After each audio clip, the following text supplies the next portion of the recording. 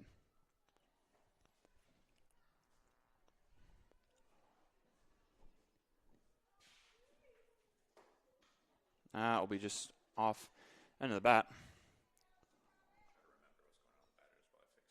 Count is 1-1.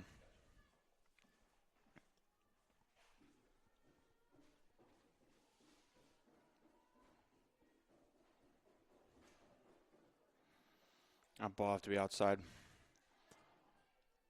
2-1.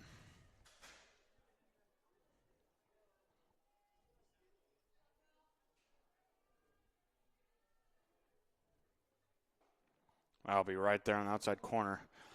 That is not going to find the corner, though, apparently. Yeah, I'm not, yeah, nope, I don't believe it. That should be a strike. It's okay, though, as that will be a strike. There it is. 2-2. 3-2. Never mind, full count. Here we go. Full count. Can Kimmy McDaniels shut her down? Yep. Oh, over the, wait. Assisted. Oh, my goodness. What? Wait a minute. Ball's bounced over McDaniels' glove off the tip. Just put in reach then for Emma Clow, who fielded it, threw it over to first. First had to stretch and just got off the bag, unfortunately, which allowed the runner to be safe at first. But great play, great play-by-play action there. And really seeing it well. Good job for the defense. Close one for the defense. Now, Daniels will take on. That's going to be a pop-up. Yes! What a play. What a play. Did not get the ball in her glove, but pretty much tuck and rolled it just like some sort of like NFL player. Had the ball in the basket and just pretty much secured it in almost like a fetal position. Now we have 2 outs here with Lady on first as up to bat, number 2, Kira Wilcox. Good pitch. Started off 0-1.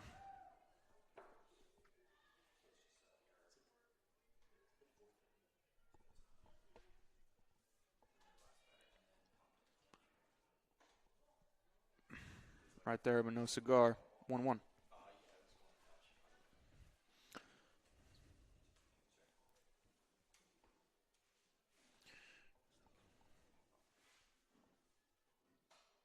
That's going to be over to short. Going to field it cleanly. Throws out first. Out. And now we'll head now to the bottom of the 4th. No runs scored there. Is great defense and a couple of lucky timings helped us out. Stick with us for bottom of the 4th.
Welcome back, ladies and gentlemen, to bottom of the 4th as Janie Winter steps up to bat.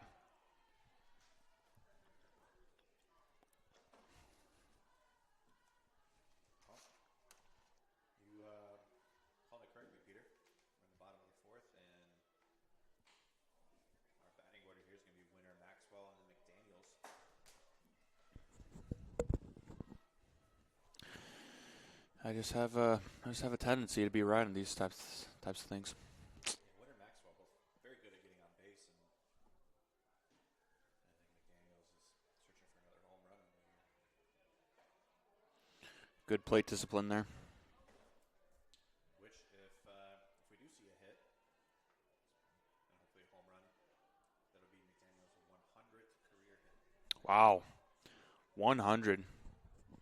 That is impressive. That was absolutely a swing. And she will have to head back to the dugout as we have one away here.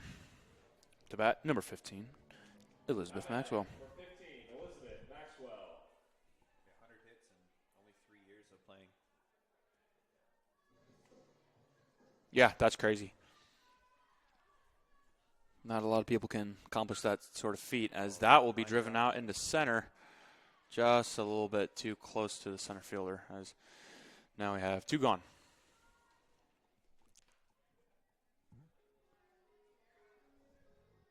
Now batting, number 28, Kimmy McDaniels.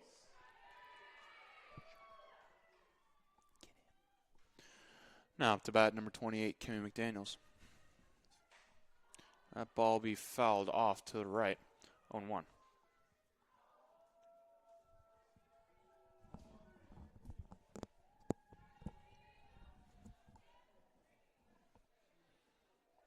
Kimmy, just like we're talking about, looking for her 100th hit. Ball's going to be to the right, 0-2.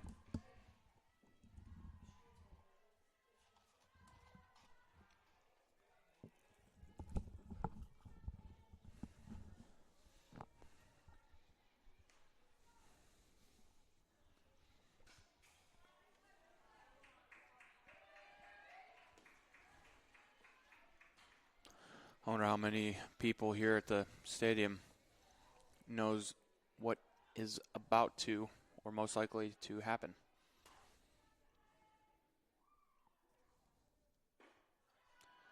Ball will be high. 1-2.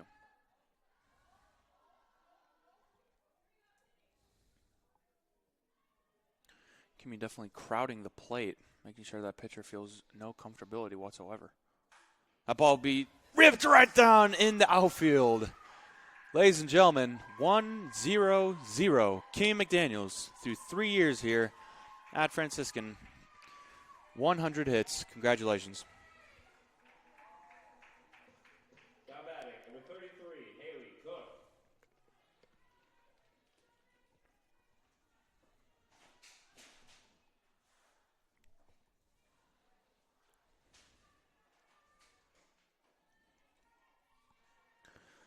High fastball, didn't get around to that. 0-1. So I have an answer to your question earlier in the game about the visiting team's mascot. Yeah, It's an interesting story. please.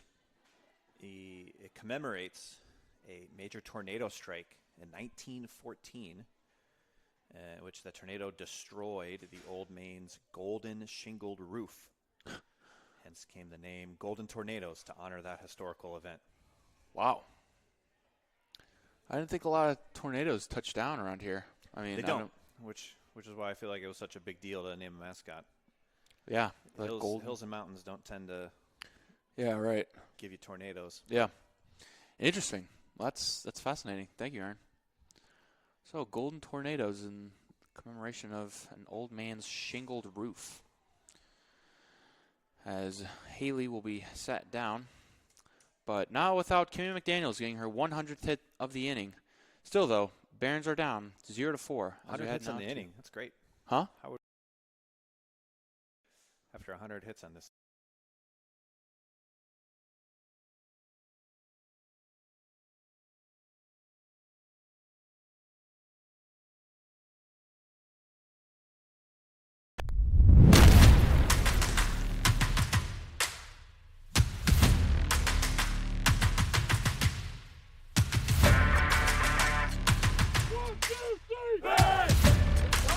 What really separates us from other schools is our main focus on God. We are implementing virtues in our athletes. That's our number one job. It's not to win basketball games or whatever your competition is. It's to grow closer to Christ. I found the community here to be very authentic, very genuine, and something that I immediately wanted to be a part of. The program is just getting better. Oh, sorry, dog.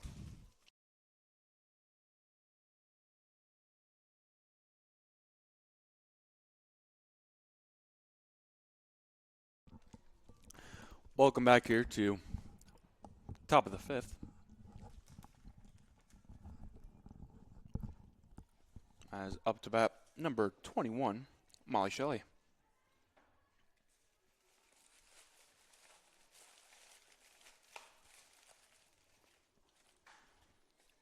That's a hard ground ball. Straight to the shortstop. Good leaping jump by first base. Able to still salvage that throw and take for the out. Now batting, number 11, Peyton James. Yeah, some of these throws from third and shortstop have been high today. Yeah. First baseman's doing a great job leaping up, catching it, and getting their foot on the bag. Mm-hmm. I'll be grounded over to Kimmy. A stone wall on the circle as she takes it for out number 2. Number 3, Lexi Zanuck. Lexi Zanuck. You know, there's a professor here at Franciscan University named Professor Zoric.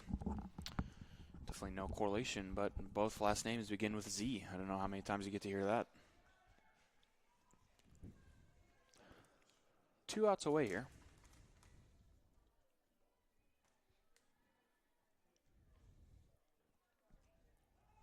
Good pitch. Batter does not agree, but unfortunately it's not the batter's call.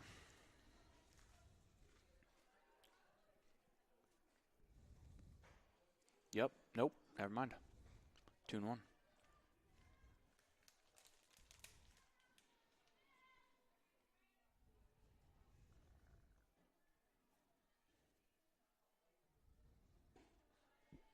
Ball high up in the zone. Now 3-1. Only 6 walks on the season. Seeing a walk here would be rare. But never impossible as she takes her base. Number 22, Julia Hart. Now batting, number 22, Julia Hart.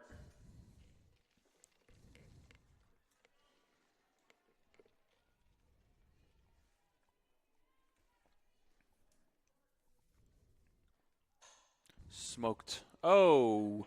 Now a little too hot to handle for Clow. Too hot to handle, too cold to hold. As now it's runners on the corners. Also, bat was thrown into fair play. Not exactly sure if there should be any consensus on that, but Justine Robbins. usually not a good thing to have a bat thrown into play like that. Something to keep an eye on, I guess. Is that an etiquette thing, or is there an actual rule about where you throw the bat? I think it's absolutely an etiquette thing, first off, but I think it should absolutely possibly be a rule. Because if anyone's covering home, I mean, you don't know where the ball's going to be. If the bat is on the field, it's definitely a risk, a liable risk to other players moving around it. There's always so much action. So there isn't a rule, there should be. And absolutely it's an etiquette thing. But that's going to be popped up over to Emma Cloud before any real damage is done. So 3 away here as we now head to bottom of the 5th. Barons looking for their first run on the day as well as their first hit on the day. Stick with us.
Welcome back here to bottom of the fifth as Emma Davis steps up to the plate. Looking for some sort of rally to happen as Barons have one hit on the day.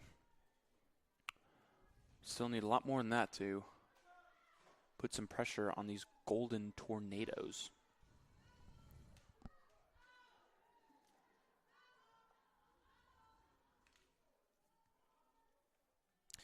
As someone who's very involved with softball, Spillman, do you have a favorite chant? I feel like you'd have a favorite chant. Oh, I do. Oh, I have no doubt you do. Yeah, I get real excited about the foul ball chant, where they say which way, and then everybody responds and yells that way. In fact, last year they even allowed me to join them on that chant. Great rip Great by shot from Davis. Davis.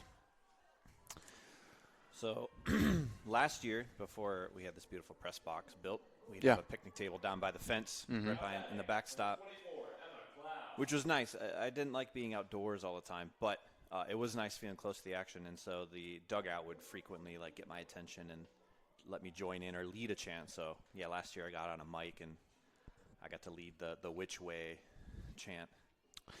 You know, which way chant actually didn't originate from softball. Did you know that? No, I didn't. Yeah, it originated from football. Because Are they hitting a lot of foul balls in football? No, actually, it's from an interception or a fumble. And then the fans would go, which way is it going? And they go point the opposite direction, whichever way the football is going, because the turnover just happened. So I have no doubt that's been incorporated to other sports. But, yeah, just a little bit of a fun fact for you there. I like it. Oh, yeah, I like have no doubt you do. It's better than the Golden Tornadoes fact. Oh, absolutely. I mean, yeah. Yeah, I agree. That's all right, though. We all just can't have good facts off the top of our head. So, lady on first now is count as 1-2, still with 0 outs.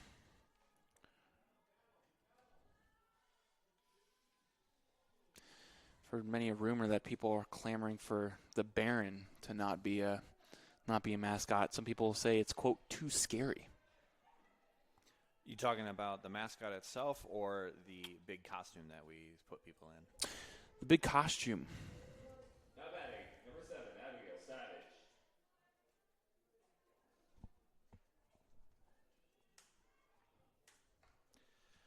Yeah, I'd have to agree with him. There have been a few basketball games where I've been working at the stats table, and then the mascot will come up to give me a fist bump before or after the game. And I'll look up, and it's this giant 3-foot-tall face staring straight at me. Yep. Yeah, I don't like it. It's I've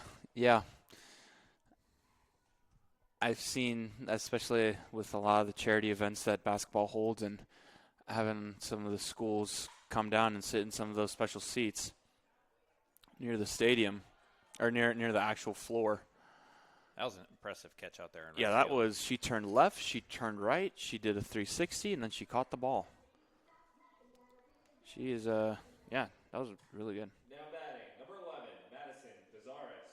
Yeah, I think the Barons mascot should look more like the Patriots, where it's a person dressed up in like a colonial Yes, outfit. I agree. Much more realistic than the big caricature head. Yeah, I think there's a time and place for that character head, but I think time and place is both past, and I think people would really like it if there's some sort of like green overcoat, and they'd have like the ruffles and everything, have like a jacket and stuff like that. I think that would look way cooler than a 3-foot head staring into your soul. Well, there are also some people on this campus that do like it, but I have to say there are some right opinions and then there are some wrong opinions. I think it goes untold which opinion that falls into. As we're here with 2 strikes now and 2 away with still a lady on first. Here's the offering. Right outside. Don't get that call. Thank you. 1-2 now. So what do you think about this idea, though? So our mascot is after the person who founded the Steubenville area in Fort Steuben is Baron von Steuben. Right. Who helped the colonials in the American Revolution teach them how to be a military. Yep. So what if we did something like had a cannon or a cannon noise, kind of like the Tampa Bay Buccaneers? Yes, I But know. Like, yeah, I know what you're talking about. howitzer looking colonial. I know howitzers aren't colonial, but Right. just a cannon that shoots blanks.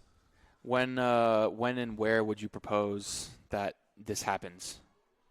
Outdoors. Okay. Well, yeah. Yeah. Yep. Let's get the basics out of the way first, I guess. Okay, right. Outdoors.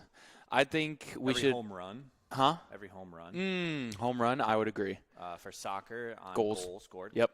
I would. Lacrosse would be an interesting one because a lot of goals get scored. Yeah. I don't want to sound a cannon off 20 times a game. Nope. But maybe after a win, yeah, and then the lacrosse field. Yeah. Yeah, I think that'd be pretty cool. I don't know if people would be able to draw the connection as easily, but I think the more we incorporated it, the more it could be our own thing. I mean, if we just used the Fort Steuben. Gazaris there strikes out looking to retire the inning. She didn't seem too happy about the strike call. I wasn't too happy either, but umpires be how umpires will be.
Welcome back here to top of the sixth. Kimmy McDaniels still on the circle. On the circle? In the circle? What's the correct terminology? In the circle. It's not an elevated platform. Yes. Like the mound. Oh, great throw. Yep. Great job. Great throw. Great routine throw. Don't make it too hard on yourself. 1 out on only 1 pitch.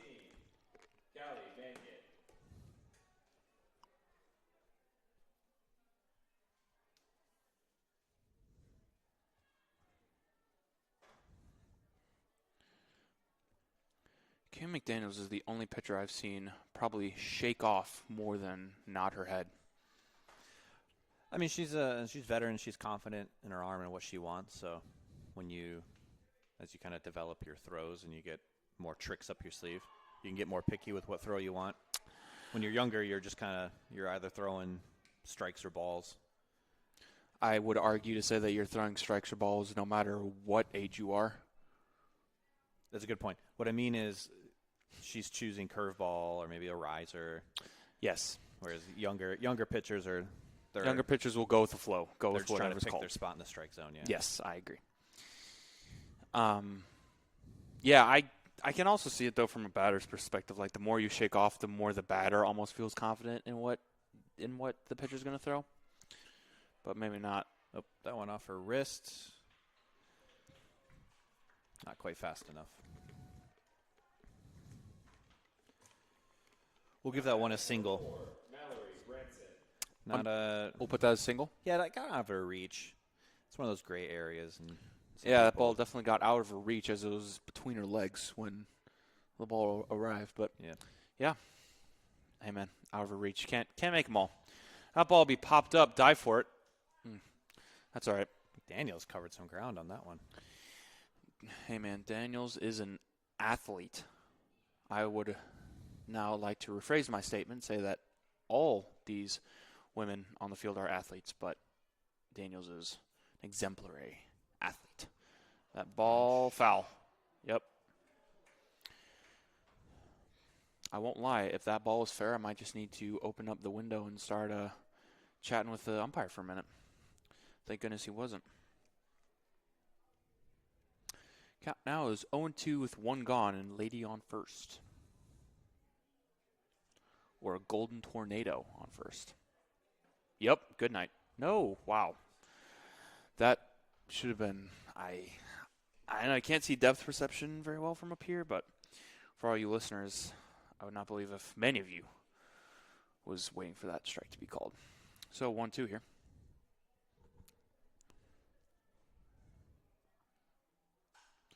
That shot deep to left. Another foul. Might need to work on our phrasing of what deep is, but it's still foul. halfway to the warning track. That 50, if you're halfway through the grass, Peter, then it's deep.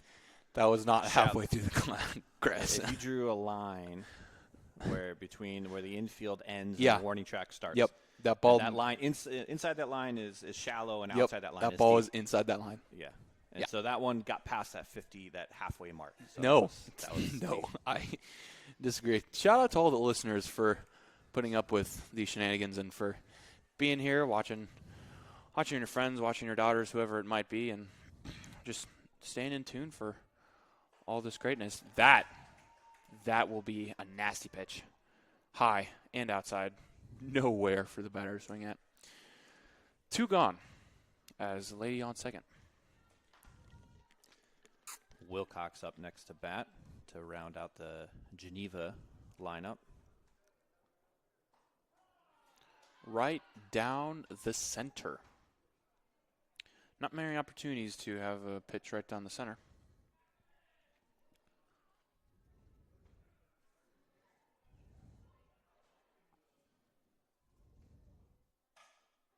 Line drive. Wow. Makes the play.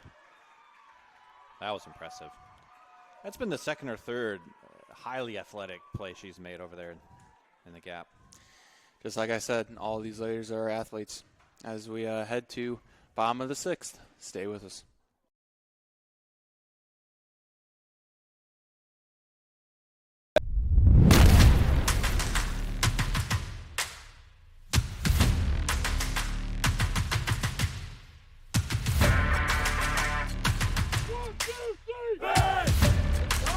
What really separates us from other schools is our main focus on God. We are implementing virtues in our athletes. That's our number one job. It's not to win basketball games or whatever your competition is. It's to grow closer to Christ. I found the community here to be very authentic, very genuine, and something that I immediately wanted to be a part of. The program is just getting better and better and better. We want them to be battle tested in the faith. I mean, it is Christ-centered here.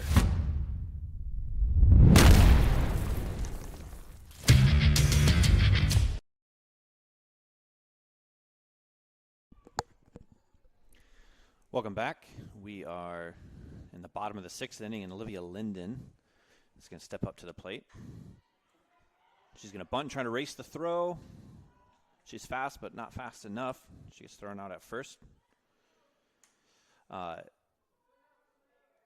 So, Peter, Yep. earlier when I talked about the Golden Tornadoes mascot, I just did a quick Google search. Okay. And thankfully, our friend Chris Matthews over at Geneva College was listening, as I anticipated and expected. Oh, and I got beautiful. a fun email from him. Let's hear it.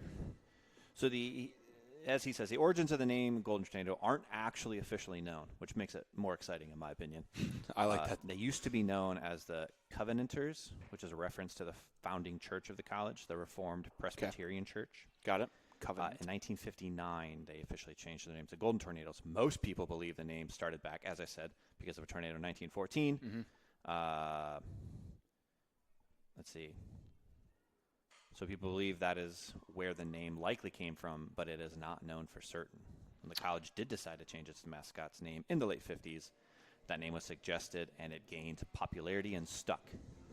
Suggested. I would love to hear the history of who suggested it. I can just imagine the conference meeting at the school. And all these names are being brought up. And someone says Golden Tornadoes. I can't imagine the eyes that might have popped. But that will be a single for number 15, Elizabeth Maxwell. But yeah, thank you, Chris, for giving us that little lowdown on the Golden Tornadoes. Oh, here we go. Lauren Pelletier is going to pinch run from Elizabeth Maxwell, and she is pumped to get up over there and run some bases. Hey, I mean, if they called my name down there for pinch runner, I would be pumped as well.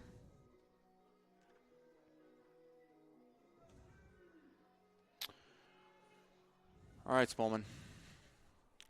This could very well possibly be the last at bat for McDaniels. Oh, take it. Oh, she could have gone to second there. I won't lie. At first pitch, I think 28 has it personally out for McDaniels. I think she really wants to strike her out. I'd imagine that is always the pitcher's goal. No, I said personally, though. I said that ball, go ball, get out of here. Deep. Oh! All right, that's fine. Oh, She has that's another foul. shot.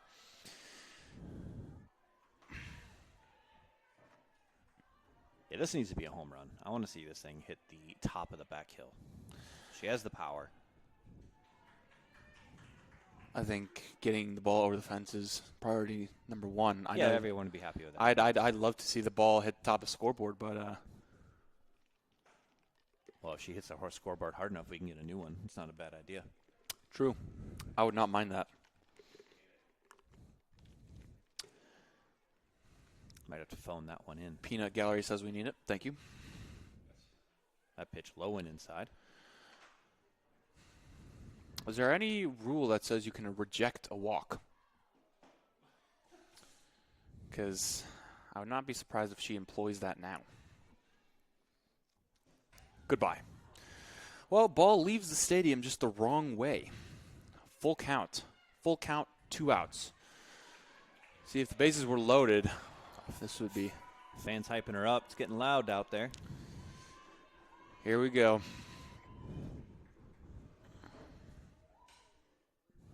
That one inside, and she's going to fire that Stay one down alive. the third base line. Heart is definitely pounding, I can imagine. It was her last 2 at-bats. She's followed her dad's advice and kind of crowded that plate, and so now we're seeing some more inside pitches. Mm-hmm.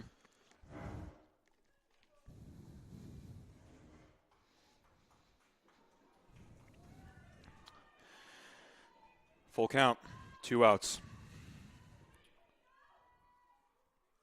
Sophia. That one grounded, fired past the pitcher. Oh. That's just an easy tag out. Well, congratulations for reaching 100 once again. As we now head to top of the 7th. Golden Tornadoes still up 4-0.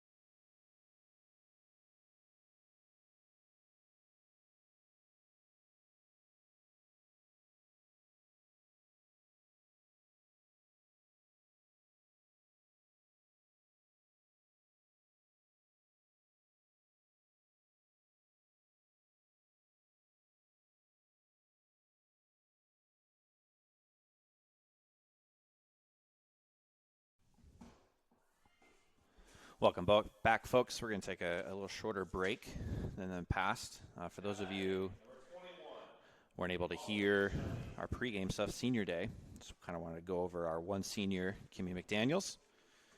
Her parents, Joe and Joanne, flew all the way out from Tucson, Arizona to come catch her last game. Kimmy's played in 78 games over her career. Her career batting average is .456. With 26 doubles, both best in program history. Her 9 home runs are the second most in program history.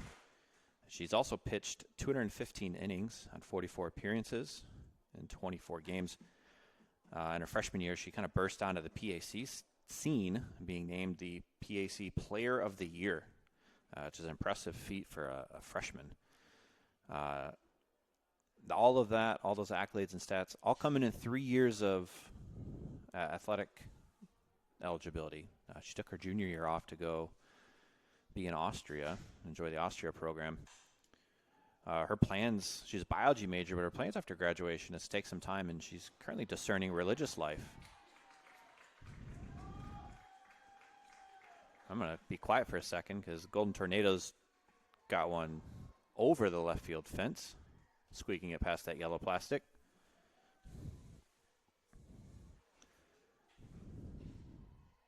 That'll be a home run for the Golden Tornadoes' Shelley. So 0 outs. James up to bat next. Score is 5-0.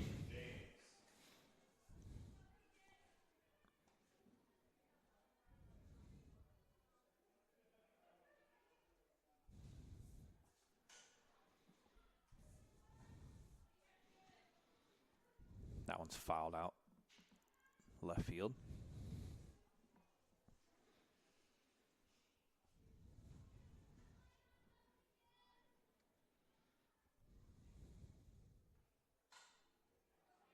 That one gets up over the head of the shortstop. Winner corrals it, but that'll be a single for James. And looks like the throw in weren't ready for it.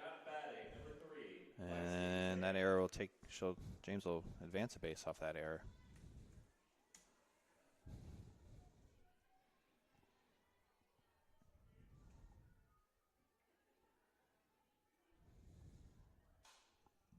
This pitch, shallow center field. Davis sprinting up.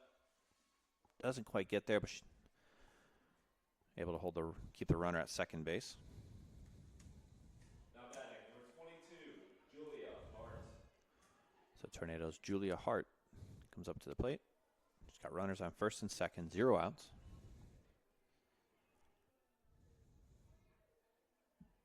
Any contact here is likely going to put runners at third or get an RBI.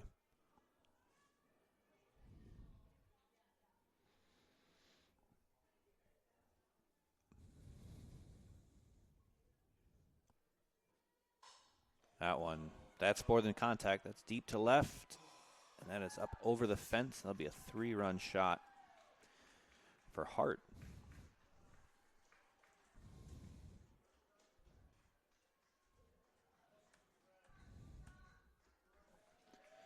So Golden Tornadoes are going to take an 8-0 lead here in the top of the 7th.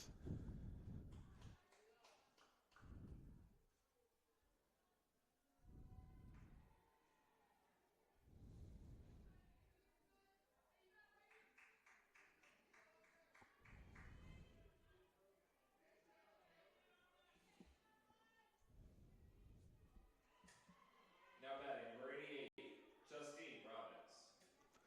Golden Tornado, number 88, Justine Robbins. She had a single home run out center field game 1, and impressively, every single one of her at-bats have been strikes dead center over second base. Just varying in how deep she drives it.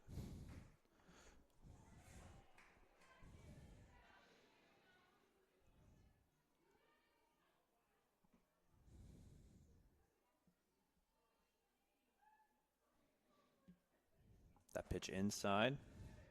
Justine kind of stands still, not trying to avoid the contact, but the pitch moves and avoids hitting the batter. That one low and outside. That's ball 4.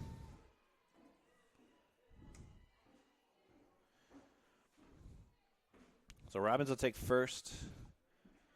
Tornadoes are going to bring in a pinch hitter, number 33, Campbell. Now batting, number Adriana Campbell.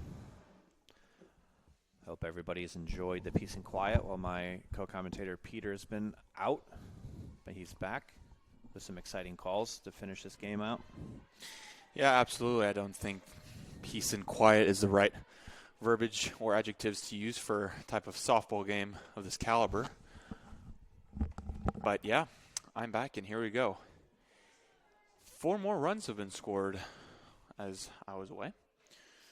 So McDaniel's looking to shut down this last inning, but no outs. But she has 2 strikes on number 33, Adriana. Looking for the first out of the inning.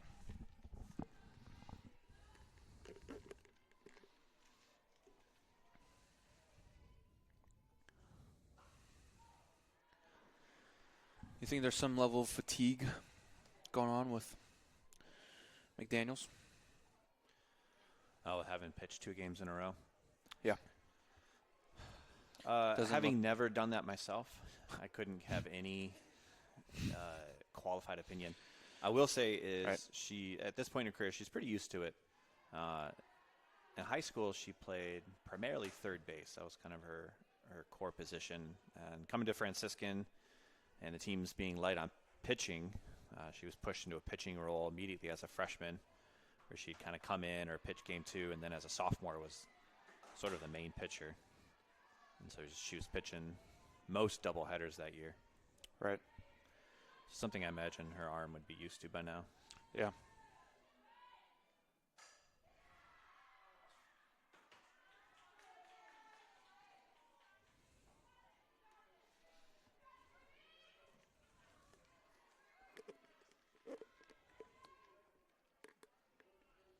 But again, I would not consider myself a qualified opinion, having never played softball or baseball, other than the staff softball game that happens annually. Oh, yeah? Staff softball game? Yeah, staff softball game every August. Interesting. Does that include swap burgers? No, staff, university staff, adults. Adults, we're all adults here. Some of us. Yeah, some of us. That's strikeout. Great job. Oh, that's been the most influx I've heard in your voice all game today. Thank you. Yeah, you're welcome. So Robbins is stuck at first. And we have another substitution for the Tornadoes. Instead of number 14, Mangan, we have number 32, Olivia Ottaviani.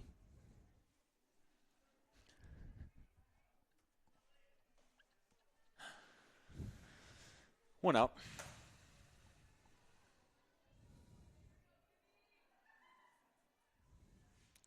Nope. Yep. Third one's a charm.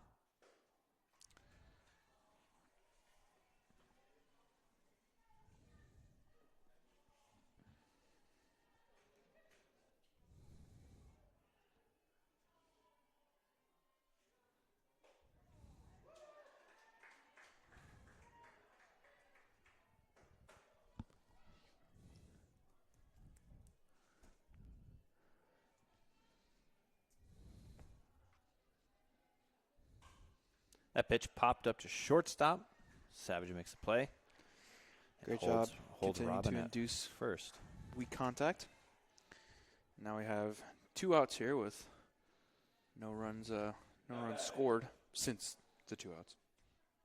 Number 1, Grace Goodman. And one more substitution for the Tornadoes as number 1, Goodman, comes into bat for number 4, Branson, here at the 8th spot. A little bit of background on Grace. Infielder, a freshman from Glen Burnie, Maryland, I believe. High school, Calvary Baptist. Ball be ground over short, picks it up, and not in time, gets past.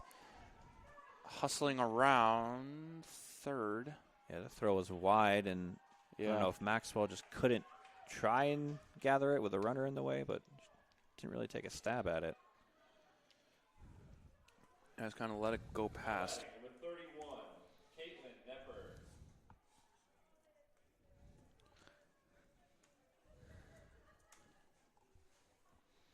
So it's a single from Goodman, but then error on the shortstop will advance her to second. Single, but error on the shortstop will advance her to second. Yes.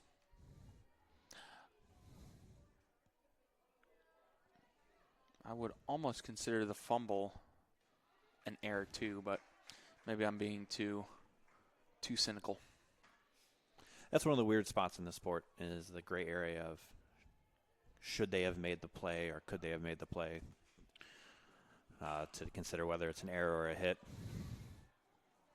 Clow there stops the ball and then doesn't quite pick it up clean, but then recovers and gets the out. And what is most likely Kimmy McDaniel's final trip to pitch in the circle.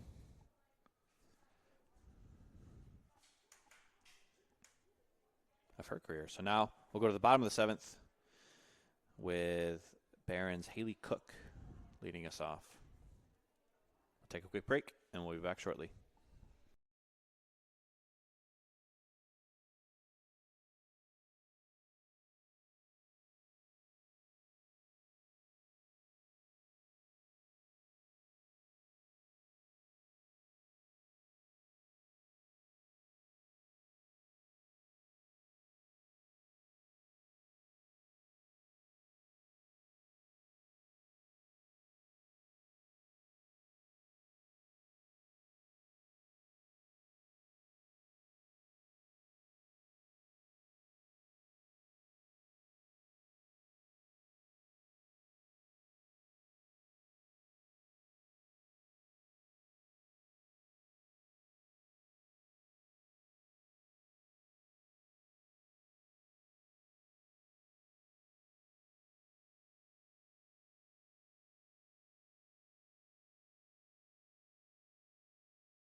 Welcome back here for bottom of the seventh. Barons trailing 0-8 against the Golden Tornadoes. Is up to bat number 33, Haley Cook. Smoked over to third base, going to throw over to first. Out. Maybe not smoked, but more dribbled is the right word for that one. One gone here is Emma Davis. Now batting, number 4, Emma Davis.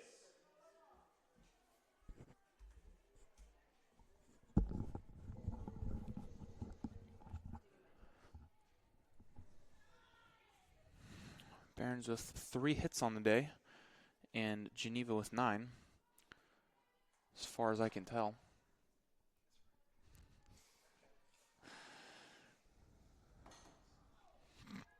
One and one here.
Full count here as that ball is going to hit the dirt, and Emma Davis will take first base.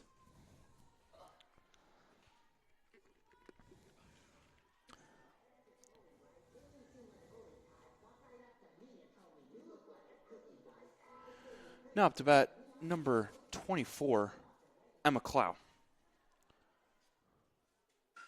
That ball is going to be grounded over to third. She's going to take the fielder's choice at second. Oh, she might have gotten... Oh. Looked like she almost flew in on top of the bag there before the ball got there, but umpire had other eyes for it. What do you think, Spolman? Extremely biased opinion, but felt Davis was safe. I concur. 2 away now. I think the ump was missing her bottom foot there. It was catching the bag, and he's looking at the wrong part. Missed the play. I agree. It's a tough job, though, right? It's not the MLBs where you have multiple people out there looking. It's just one guy. Can't be in perfect position. Oh, that ball is going to jump right over the second baseman's hand. Unlucky bounce for her. So now we're going to have ladies on first and second as now up to bat number 11, Madison Cazares. Now batting, number 11, Madison Cazares. Ball looked like it hit a rock in the infield. And a hop, skip, and a jump right over her glove. I will say it's probably got to be a lot nicer playing on infield with all dirt rather than having some grass in the middle like baseball does.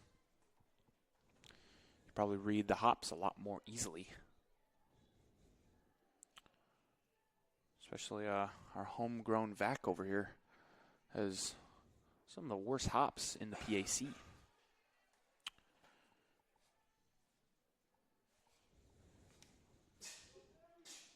Two balls here with no outs. 2 away. That pitch down the middle. Oh, Cazares, good scoop. Yep. Doesn't quite get it past shortstop. And that will be it here for Franciscan softball as they fall to the Geneva Golden Tornadoes twice today. 0-2 for the first and 0-8 for the second. Through 7 innings, both times. As we here will say farewell and look forward to next season.